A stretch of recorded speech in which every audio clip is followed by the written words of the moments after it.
2 Kings chapter 9, King James Version. And Elisha the prophet called one of the children of the prophets, and said unto him, Gird up thy loins, and take this box of the oil in thine hand, and go to Ramoth Gilead. And when thou comest thither, look out there Jehu the son of Jehoshaphat, the son of Nimshi, and go in, and make him arise up from among his brethren, and carry him to an inner chamber. Then take the box of oil, and pour it on his head, and say, Thus saith the Lord, I have anointed thee king over Israel. Then open the door and flee, and tarry not. So the young man, even the young man, the prophet, went to Ramoth Gilead. And when he came, behold, the captains of the host were sitting. And he said, I have an errand to thee, O captain. And Jehu said, Unto which of all of us? And he said, To thee, O captain. And he arose and went into the house, and he poured the oil on his head, and said unto him, Thus saith the Lord God of Israel, I have anointed thee king over the people of the Lord, even over Israel.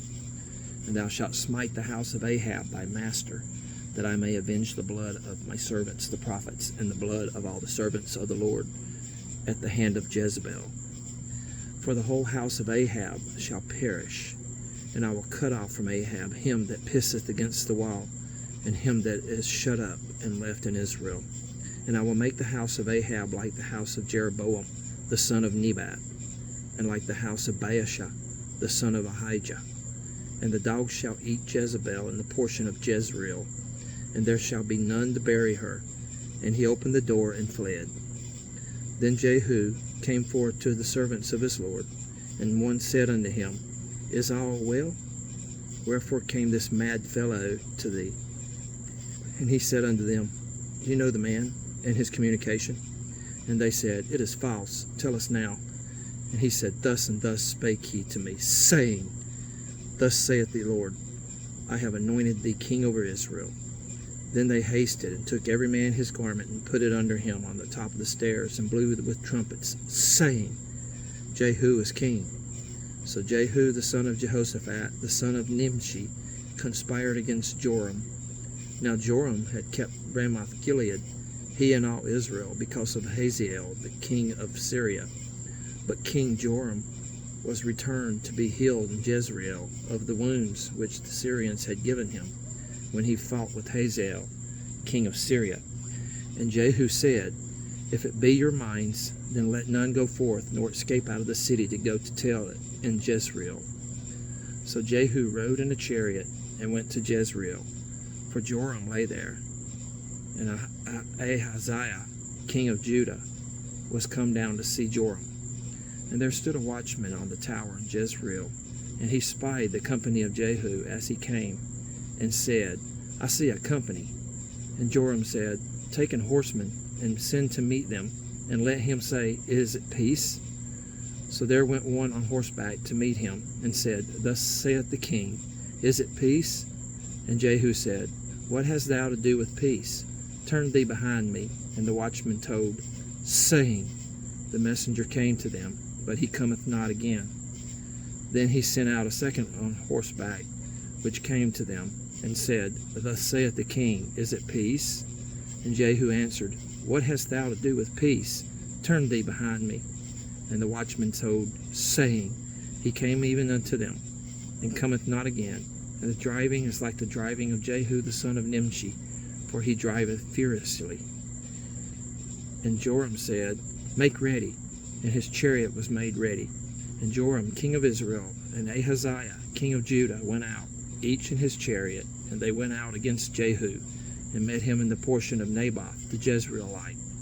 And it came to pass, when Joram saw Jehu, that he said, Is it peace, Jehu?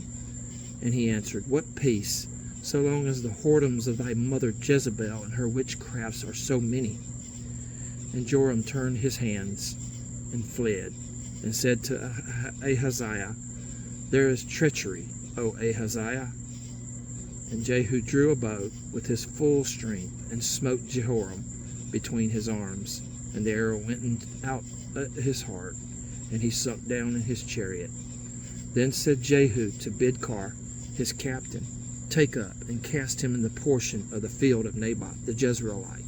For remember how that, when I and thou rode together after Ahab his father, the Lord laid this burden upon him. Surely I have seen yesterday the blood of Naboth, and the blood of his sons, saith the Lord, and I will requite thee in this plat, saith the Lord. Now therefore take and cast him into the plat of ground, according to the word of the Lord. But when Ahaziah, the king of Judah, saw this, he fled by the way of the garden house. And Jehu followed after him, and said, Smite him also in the chariot. And they did so at the going up to Gur, which is by Ibleam. And he fled to Megiddo, and died there. And his servants carried him in a chariot to Jerusalem, and buried him in his sepulchre with his fathers in the city of David. And in the 11th year of Joram, the son of Ahab, began Ahaziah to reign over Judah. And when Jehu was come to Jezreel, Jezebel heard of it, and she painted her face and tired her head, and looked out at a window. And as Jehu entered in at the gate, she said, Had Zimri peace, who slew his master? And he lifted up his face to the window and said, Who is on my side? Who? And there looked out to him 2 or 3 eunuchs. And he said, Throw her down. So they threw her down. Some of her blood was sprinkled on the wall and on the horses, and he trode her underfoot. And when he was come in, he did eat and drink, and said, Go, see now this cursed woman, and bury her, for she is a king's daughter.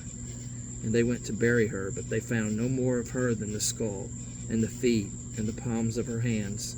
Wherefore they came again and told him, and he said, This is the word of the Lord, which he spake by his servant Elijah the Tishbite, saying, In the portion of Jezreel shall dogs eat the flesh of Jezebel, and the carcass of Jezebel shall be as dung upon the face of the field in the portion of Jezreel, so that they shall not say, This is Jezebel,